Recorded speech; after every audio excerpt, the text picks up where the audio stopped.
Salam, hər vaxtınız xeyir olsun. Adım Rəşad Həsənovdur. Mən iqtisadi və sosial məsələlər, o cümlədən istehlakçı hüquqlarının müdafiəsi məsələləri üzrə müstəqil tədqiqatlar aparıram.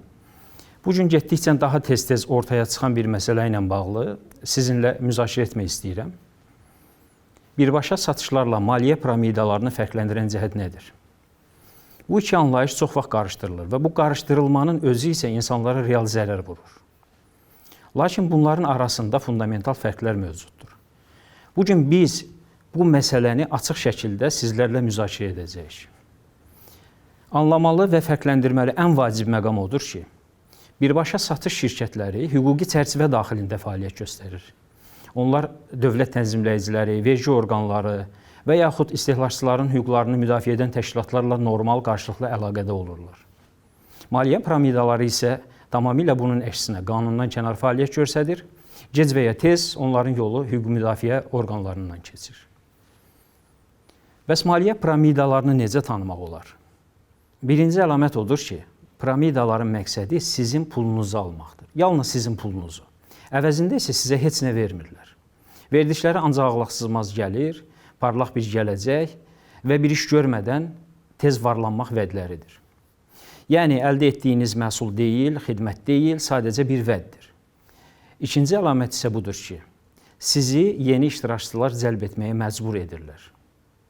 Məhsul və ya xidmət satmaq üçün yox, sadəcə daha çox pul gətirəcək, daha çox insan toplamaq üçün. Demək olar ki, bütün piramidalar eyni prinsiplə işləyir. Bugün yeni iştirakçılardan toplanmış pul əvvəl qoşulanlara ödənilir. Bu bir neçə mərhələ davam etdirilə bilər. Lakin hər zaman eyni sonluqla bitir. Piramida çökür və iştirakçıların böyük əksəriyyəti qoyduqları vəsaitin hamısını itirir. Piramidaların niyə bu qədər tez çökdüyünü başa düşmək üçün isə vacib bir məqam vardır. Qanuni bizneslər istehlakçıların müdafiəsi qanunları çərçivəsində fəaliyyətlərini qururlar. Əgər hər hansı bir məhsulu alıb fikrinizdən daşınsanız, qanunla müəyyən edilmiş müddət ərzində həmin məhsulu geri qaytarmaq və ödədiyiniz vəsaiti geri almaq hüququnuz vardır. Bu zaman heç bir əlavə sualla təbii ki, üzləşmirsiniz. Maliyyə piramidalarında isə pulunuzu geri almaq mümkün deyil. Çünki qaytarılacaq real məhsul yoxdur. Pul isə artıq əldən gedibdir. İnsanlar pullarını tələb etməyə başlayanda təbii ki, qaytarılacaq heç nə qalmır. Bu isə piramidanın bu qədər sürətlə çökməsinin əsas səbəblərindən biridir. İndi birbaşa satışlara baxaq. Təbii ki, burada fərq fundamentaldır. Birbaşa satışlarda real, əlinizdə tuta biləcəyiniz, sertifikatları olan və hüquqi çərçivə daxilində mövcud olan məhsullar təklif olunur sizə. Yaxud real sertifikatlaşdırılmış və həqiqətən istifadə edə biləcəyiniz xidmətlər satılır sizə. Başqa sözlə desək, pul verərək, boş vəd və ya əfsanə deyil, real dəyəri olan bir məhsul və ya xidmət almış olursunuz bu proses çərçivəsində. İkinci vacib məqam, qanuni birbaşa satış şirkətləri təcrid olunmuş şəkildə fəaliyyət göstərmirlər. Onlar uzun illərdir bazardadırlar, sənaye birliklərinə üzvüdürlər. Bu mühüm bir göstəricidir. Əgər şirkət peşəkar birliklərin üzvü deyilsə, ondan kənardadırsa, bu artıq şübhələnmək üçün vacib səbəblərdən biridir. Birbaşa satışlarda satış komandası qurmaq tamamilə normaldır. Bu distributorun öz biznesini böyütməsi yollarından biridir. Lakin mən bir şeyi aydın şəkildə sizə bildirmək istərdim. Qanuni birbaşa satış şirkətlərində heç kim sizi, heç kəsi cəlb etməyə məcbur edə bilməz və etmir də. Siz sadəcə müstəqil distributor ola və tamamilə məhsulun satışına diqqət ayıra bilərsiniz. Yenə də komissiya alacaqsınız, yenə də ödəniş əldə edəcəksiniz, gəlir qazanacaqsınız. Çünki qanuni şirkətin məqsədi məhsul və ya xidmət satmaqdır. Gəlirləri məhz buradan formalaşır. Bu halda satış komandası qurmaq artıq seçimdir, tələb deyil. Bugün birbaşa satış şirkətlərinin işləmə üsullarından biri referans sistemidir. Lakin bu yalnız birbaşa satışa məxsus bir şey deyil. Banklar, mobil operatorlar, supermarketlər, universitetlər dostunuzu, əlavə müştəriləri tövsiyə etdiyinizdə sizə müəyyən vədlər vermiş olurlar. Biz bu siyahını genişləndirə də bilərik. Referans əsaslı təşviq müasir biznesin hər yerindədir bu gün. Birbaşa satış isə bunu sadəcə öz modelinin daha strukturlaşmış bir formasına çevirmişdir. Lakin qanuni şirkətlərdə sadəcə yeni adamlar gətir, onlar pul qoysun, sən də öz payını al deyə bir yanaşma yoxdur. Bunun əvəzinə onlar biznes təlimlərinə diqqət yetirirlər. Satış bacarıqlarını, müştəri xidmətlərini, bazar inkişafını və öz gəlirlərini artırmağın yollarını öyrədirlər. Bu kritik bir fərqdir. Qanuni birbaşa satışda komissiyalar və gəlirlər məhsulun və yaxud da ki, xidmətin satışından yaranır. İştirakçıların yeni qatlarının yaranmasından deyil. Məhdudiyyətsiz gəlir vəd edən piramidalardan fərqli olaraq, qanuni şirkətlərin ödənişlərinə dair aydın məhdudiyyətləri və şəbəkənin necə qurulacağına dair aydın qaydaları vardır. Və bütün bu qaydaların məqsədi şirkətin strukturunun piramidaya çevrilməsinin qarşısını almaqdır. Demək olar ki, bütün qanuni birbaşa satış şirkətlərinin etik kodeksləri vardır. İndi isə çox vaxt qarışıqlıq yaradan bir mövzudan, piramida sözündən danışaq. Sadəcə quruluşun pilləli, yəni yuxarıdan aşağıya olması onu piramida sxemi etmir. Məsələn, internetin işləməsinə baxaq. Bir neçə böyük provayder var, onlar daha kiçik provayderlərə xidmət göstərir, onlar da bizneslərə, bizneslər isə insanlara, ev təsərrüfatlarına internet verirlər. Bunu şəkil kimi çəksəniz, piramidaya bənzəyəcəkdir. Yaxud təchizat zəncirini düşünün. İstehsalçı, distributor, mağaza, müştəri. Göründüyü kimi, hər piramida formasında olan sistem piramida sxemi deyil. Eyni forma ola bilər. Fərq formada deyil. Nəyin dəyişdirildiyi ilə bağlıdır. Qanuni iyerarxiyada dəyər iki istiqamətdə hərəkət etmiş olur. Məhsullar və xidmətlər aşağıya doğru gedir, pul isə yuxarıya doğru. Piramida sxemində isə vəziyyət tamamilə fərqlidir. Pul yalnız yuxarıya axır, aşağılar isə heç nə əldə edə bilmir. Qlobal təcrübəyə, xüsusilə birbaşa satış və şəbəkə marketinqinin 100 ildən artıq mövcud olduğu Amerika bazarlarına baxsaq, bu sahə orada çox yaxşı qurulub və yaxşı da tənzimlənib. Belə ki, bənzər ölkələrdə o özü-özünü tənzimləyir, vergi gəlirlərinə əhəmiyyətli töhfə verir və iqtisadiyyatın hörmətli iştirakçılarından birinə çevrilir.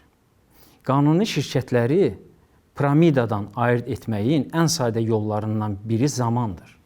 Piramida adətən çox qısa müddət ərzində fəaliyyət göstərir. Bir neçə aydan maksimum 1-2 ilə qədər. Qanuni birbaşa satış şirkətləri 10 illiklər boyu fəaliyyət göstərir. Bəziləri hətta 100-cü il dönümünə hazırlaşır. Kosmetika əslində birbaşa satışın meydana gəldiyi ilk sənaye sahələrindən biridir. Əvvəlcə qadınlar üçün iş yeri yaratmaq və az xidmət olan bazarlara müştəri axtarmaq üçün vasitə olaraq istifadə olundu. Avon və Mary Kay kimi şirkətlər məhz bu model sayəsində qadın sahibkarlığının meyarlarına çevrildilər. Bugün ən tanınmış birbaşa satış şirkətlərinin bəziləri Avon, Mary Kay, Faberlic, Cunet uzun illərdir ki, bazardadırlar və inkişaf etməyə də davam edirlər. Başqa bir yaxşı göstərici xeyriyyəçilik fəaliyyətidir. Köklü birbaşa satış şirkətləri sosial və xeyriyyə proqramlarında ardıcıl olaraq iştirak edirlər. Bəzi şirkətlər daha da irəli gedir. Onlar daim sosial missiyaya malik öz xeyriyyə fondlarını yaradırlar. Məsələn, Cunet bir çox ölkələrdə icma inkişafını, təhsil və ətraf mühit təşəbbüslərini dəstəkləyən Ritim fondunu idarə edir. Əgər şirkətin adını xeyriyyə və ya sosial məsuliyyət sözləri ilə axtarmış olsanız, bunun təkcə son aylarda yox, uzun illər ərzində davam edən fəaliyyət olduğunu görəcəksiniz. Uzun ömürlük və sosial cəlbedicilik legitimliyin mühüm parametrlərindən biridir. 5 il və ya daha uzun müddət dürüst fəaliyyət göstərən bir şirkətin demək olar ki, heç vaxt piramidaya çevrilməsi mümkün deyil. Qiymətlər məsələsinə gəlincə, birbaşa satış məhsulları bəzən adi mağazalardakından daha baha ola bilər. Lakin qiymət fərqləri istənilən bazarda tamamilə normaldır. İstənilən bazara gedin, eyni pomidoru müxtəlif satış məntəqələrində müxtəlif qiymətlərə tapmış olacaqsınız. Qiymət keyfiyyətdən, məkandan, təqdimatdan və ya satıcı ilə alıcı arasındakı münasibətlərdən asılıdır. Heç kim bunu fırıldaqçılıq adlandıra bilməz. Birbaşa satış da eyni şəkildə işləyir. Məhsul daha baha ola bilər, lakin onun xüsusiyyətləri tam açıqlanıbsa və istehlakçı azad seçim edibsə, bu qanuni bir əməliyyatdır. Təbii ki, istehlakçı aldığı məhsulun qiymətinə dəyib-dəymədiyinə qərar vermək hüququna malikdir. Bununla yanaşı, satıcının da satmaq hüququ vardır. Əsas şərt odur ki, heç kimi məcbur etmir. Bu fikir 10 illiklər boyu aparılan iqtisadi araşdırmalarda dəstəklənir və dünyanın ən nüfuzlu iqtisadçıları da bu yanaşmanı qəbul edirlər. Azad bazarlar, şəffaf qiymətlər və könüllü alış-veriş sağlam bazar iqtisadiyyatının əsasını təşkil edir günümüzdə. Sosial baxımdan birbaşa satış çox vaxt insanların öz mikro bizneslərini başlatmağın ən sadə və maneəsiz yollarından biridir. Bu dünyada milyonlarla mikro sahibkarlıq subyekti yaradır.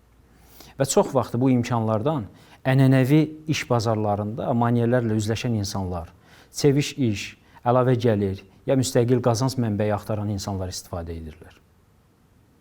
Həm hüquqi, həm də təşkilati baxımdan birbaşa satış şirkətləri ilə əməkdaşlıq edən distributor işçi deyil. Onlar ana şirkətlərlə əməkdaşlıq əsasında işləyən müstəqil mikro sahibkarlardır. İnternet və smartfonlar birbaşa satışın inkişafını yavaşlatmadı, əksinə onu daha da sürətləndirdi. Uzaqdan, çeviş və müstəqil işləməyə tələbat artdı və birbaşa satış bu modelə çox yaxşı uyğun gəlir. Bu gün demək olar ki, bütün birbaşa satış şirkətləri elektron ticarətə keçir. Həm yeni yarananlar, həm də Avon, Mary Kay kimi köklü brendlər. İnternet texnologiyası və coğrafi sərbəstliyin birləşməsi böyük dəyişikliklər yaratdı bu istiqamətdə. Əvvəllər birbaşa satıcılar yalnız öz məhəllələrində qapı-qapı gəzirdi. İndi isə onların məhəlləsi demək olar ki, bütün ölkəni, hətta bütün dünyanı əhatə etmiş olur. Məhsul çeşidi də xeyli genişlənibdir. Artıq təkcə kosmetika və məişət malları deyil, maliyyə xidmətləri, təhsil məhsulları, sığorta və turizm kimi sahələr də bu sistemə daxil olub. Görünən odur ki, yaxın illərdə bu müxtəliflik daha da artacaqdır və yeni sahələr də əlavə olunacaqdır. Qanuni birbaşa satış şirkətləri nüfuzlarını qorumağa çox ciddi yanaşırlar. Bu şirkətlər illərlə öz adlarını qurublar, reputasiya formalaşdırıblar və qayda pozuntularına qarşı sərt mövqe tuturlar. Əgər hər hansı bir distributor ilə bağlı etikasız davranış, təzyiq göstərmək və ya yanlış məlumat vermək kimi şikayət daxil olursa, təbii olaraq şirkət bunu diqqətdən kənarda qoya bilməz. Dərhal araşdırma aparılır. Əgər pozuntu öz təsdiqini tapırsa, həmin distributor istisnasız olaraq fəaliyyətdən uzaqlaşdırılır. Çünki illərlə etimad qazanmış bir şirkət üçün hətta kiçik bir nöqsan belə qəbul edilməzdir. Günümüzdə qanuni birbaşa satış şirkətlərinin ciddi etik qaydaları var. Bu qaydalar distributorların nəyi edib yaxud edə bilməyəcəyini, məhsulları necə təqdim etməli olduqlarını və müştərilərlə necə davranmalı olduqlarını aydın şəkildə müəyyən edir. Amma dürüst olmaq lazımdır ki, etik qaydaların olması hər bir distributorun onlara mütləq əməl edəcəyinə zəmanət vermir. Çünki çalışanlar insandır. Bəziləri məlumatları şişirdə bilər, bəziləri təzyiq göstərə bilər, bəziləri isə şərtləri tam və ya düzgün izah etməyə bilər. Bu problem təkcə birbaşa satışa aid deyil. Bankçılıqda, daşınmaz əmlakda, sığortada və digər bütün sahələrdə də bənzər problemlərə rast gələ bilərik. Ona görə də hər hansı birbaşa satış şirkətindən məhsul almadan və ya müstəqil distributor olmağa qərar vermədən əvvəl yaxşı araşdırma aparmaq vacib məsələdir. İşləyəcəyiniz məhsulları tam anlayan, şirkətlə birbaşa əlaqə qurmağı öyrənin, kompensasiya planlarını öyrənin və istehlakçı kimi hüquqlarınızı bilin. Bu məsləhət təkcə birbaşa satış üçün deyil, ümumiyyətlə hər sahədə, hər alışda və hər biznes qərarında keçərlidir. Beləliklə, əgər birbaşa satışı ya alıcı ya da distributor kimi düşünürsünüzsə, ən vacib məsələ nə ilə məşğul olduğunuzu yaxşı başa düşməkdir. Şirkətin rəsmi qeydiyyatdan keçib-keçmədiyini, peşəkar təşkilatlara üzv olub-olmadığını və distributorların etik davranış qaydalarına əməl edib etmədiklərini araşdırmaq lazımdır. Həmçinin şirkətin nə qədərdir fəaliyyət göstərdiyinə və ümumi nüfuzuna da baxmaq vacib məsələlərdən biridir. Əgər məhsul realdırsa, şirkət qanunidirsə və sizə heç bir təzyiq göstərilmirsə, narahat olmağa əsas yoxdur. Beləliklə, yekun olaraq bildirim ki, birbaşa satış və maliyyə piramidaları eyni şey deyil. Bu fərqi bilmək sizə düzgün qərar verməyə kömək edir və sizi qoruyur. Təşəkkür edirəm.